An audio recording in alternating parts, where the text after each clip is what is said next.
we're dealing with Mars, so we've changed. We've watched the inner planets, the Moon, the Mercury, Venus, and the Sun. And the Moon, Mercury, Venus kind of work together. There are our inner feelings and needs, our basic habits, a way we think or make sense out of things, or how we're alert to things, and our way of evaluating what we like and what we don't like. I like this, I hate this.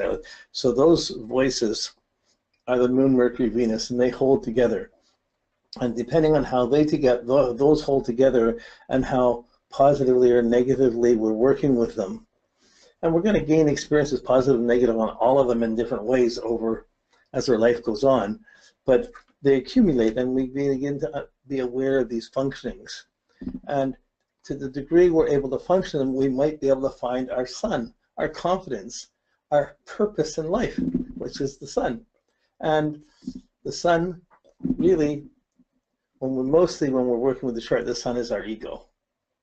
But it represents our physical sense of our sense of separativeness in life. But on the spiritual side, when you get the jump from the Moon, Mercury, Venus, and they start working inwardly or spiritually, the sun becomes the gateway to the soul, where we leave our separateness and we have a sense of radiant oneness, and we're radiating. So the sun has its double energy. For most people, generally, it's the map of our ego and what's important and what we're doing in our life, how good or how bad we were, how important, how unimportant, all those things. But really summed up in our confidence. Whose confidence? The soul doesn't need confidence. The ego needs confidence. So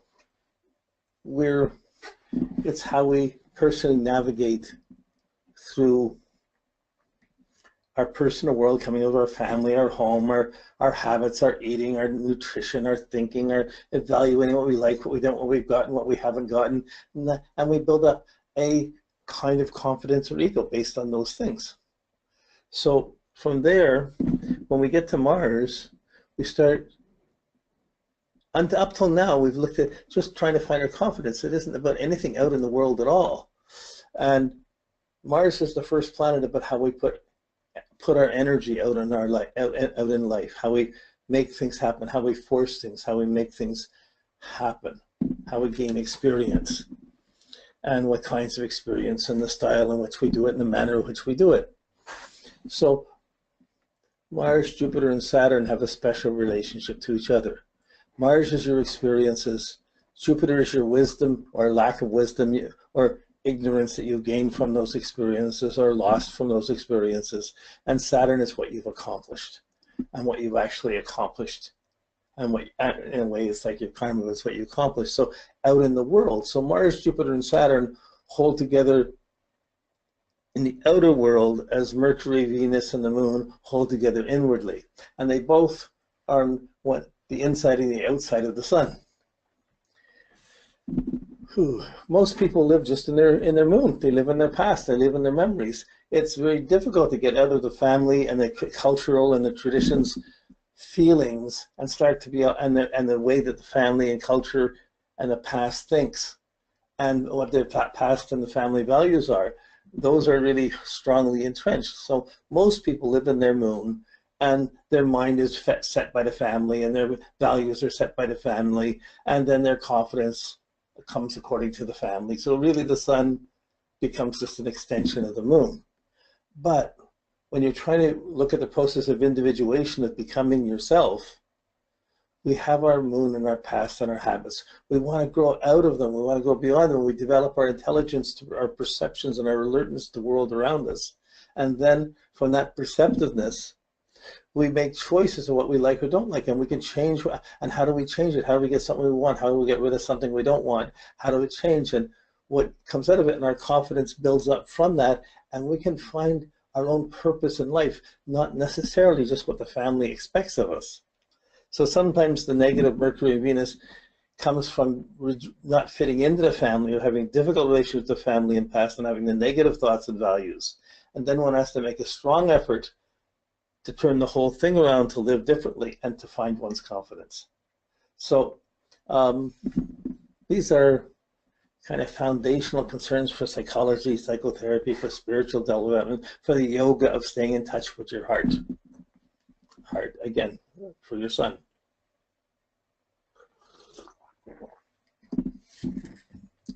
So when you look at Mars in the world, or in the outer world around us, or just traditionally around Mars, we have it's the god of war, the lord of power and strength and force.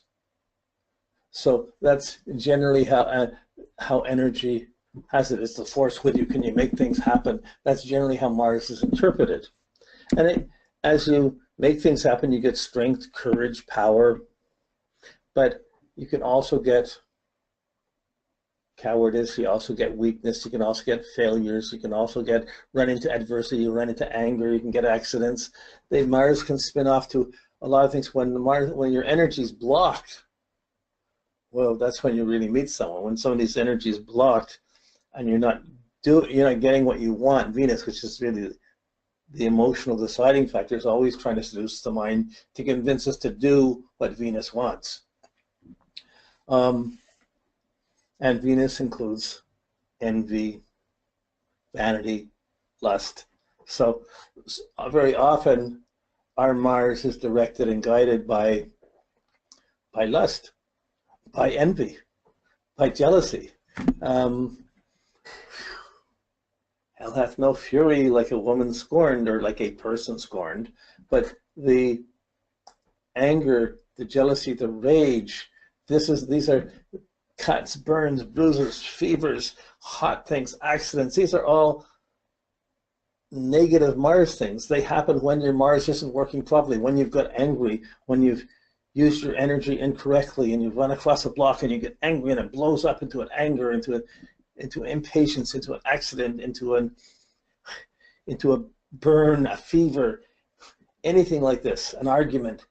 Whenever there's an argument, whenever there's anger, whenever there's an accident, whenever there's somebody's being burned or cut or bruised, these are all Martian phenomena that we see. We get so many of these experiences, and sometimes we're just running, the ship's running smoothly. Sometimes it's running bumpily. Sometimes it's being blocked. Sometimes the anger is one of the negative sides of Mars, and what good comes out of anger? So, I guess it's kind of an inner contemplation, but let's see. Depression, we get our moments when we have our depression. Depression is a mask for anger. I'm depressed. Why I'm depressed? I'm really mad at something, but I can't do anything about it, so I'm suppressing the Mars. I get depressed. So I'm depressed. It's a mask for anger and rage. So to overcome depression, usually you need to do something and express the anger and get it out of you. Then you can get rid of depression. But anger is still not a good energy. Anger is the mask for sorrow. Whoa, why am I mad? Well, really, I got hurt. You hurt my feelings. I'm sad. I'm sad. I don't want to deal with it. So I make a judgment out of that pain, out of that hurtness. You did that to me, so you're wrong, and I can blame you. And then it creates an anger and a tendency to put out negative energy. So depression is a mask for anger. Anger is a mask for sorrow. But sorrow is the gateway to compassion. So, wow, whenever we have real sorrow, it's so sad. You wouldn't wish it on your worst enemy. You wouldn't wish it on anybody. And that's the beginning of compassion. Until then, it's often self-justification or rage or anger or revenge or getting back at things. So it takes a certain maturity of experience to come to terms with these things. So these are all sort of Mars textures that you have to deal with. So Mars, while being the planet of force, of power, of aggression, I really think I think of it more, and of force, how you use force, of energy, how you use energy. So Mars is your use of energy. It's also your muscle, on a physical level, it's your muscle tone. How are your muscles in shape? Are you strong? Are you weak? It's not wrong to be strong, but if you use your strength and you hurt people, your understanding is going to get damaged, and it's going to affect what you can accomplish. So Mars will tie into Jupiter and Saturn that way. Mars, to me, is the desire for experience. It's a simple thing. A little kid that's lying down or eventually begins to crawl and learns to crawl around the room to get around, to get out of its position, to get somewhere else, to do something. Uses its energy, learns to crawl. Then Mars can become the kid that can crawl, then wants to stand up. That's Mars. Finally, one day it stands up. And as soon as it stands up, it gets away with it. For a second, it stands there, it's laughing. Ha ha ha. Then it's going to fall over because it hasn't used to stand up. Falls over, cries. But it'll get up again to see if it can do it again. And it'll fall over again until it does this enough times till it learns to hold steady. And once you stand up, you want to try and learn to take the first step and walk. And then put a few together. And you're going to try this, you're going to fall, you're going to try this. How many times are you going to try this? And finally, you get used to standing up, no big deal, and you can walk around. And then you begin to run around. And once you begin to run around, then you got energy there. Then you're going to try and do things. You see a cookie on the table, you see some toy over there, you see something you want, you're going to go for it. So the mind is going to be working, the Venus is going to be saying, I want this, I want that, and the Mars is going to go get it. And a lot of it depends on how much your confidence is. So you can have your confidence, but boy, if your strength is, if you're born and you're born colic or you're weak or you're sick, at any time really, angry, sick, weak, you can't do what you want to do. Wow, not being able to do things, not being able to get the experiences you want or you feel you need, that's going to affect your confidence.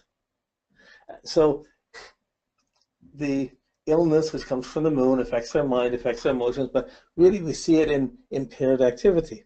So whenever you see someone that, you see this in sports all the time, somebody's really active and powerful in a high point, they're hitting, they're doing their best form, and all of a sudden they hold it for a while, then they come out of it. And it's cracking. How come? What's happening? They're not working up the same form. This whole big crisis until they get out of their slump and build it up again. Well, these are waves of Mars conjuncting or opposing the sun. So Mars moves around, it has its timing, but we're looking at it in the natal chart. And it's how we get experiences and how we use force and energy. But the desire for experience, what we feel, what experiences we need to get up. Not everybody stands up at the same time. Not everybody walks at the same time. Not everybody runs at the same time. And some people, you don't know, like when you're watching kids, it's really a lottery almost to see when they do which, to see if that quality is kicking in. You know, so it's a 2-year cycle. Mars, a little less than 2 years, but after the first Mars cycle, you start the terrible twos because you got your energy together, and then you're going to try and use it on another level. And every 2 years we go through something like this. We'll get to this. But Mars is a really difficult planet to focus on because it can be so many different levels and so many different things of how you use energy. If you eat too fast, that's a Mars affecting your moon. You get upset stomachs, irritable stomachs, difficulties, not being able to sleep, things like that.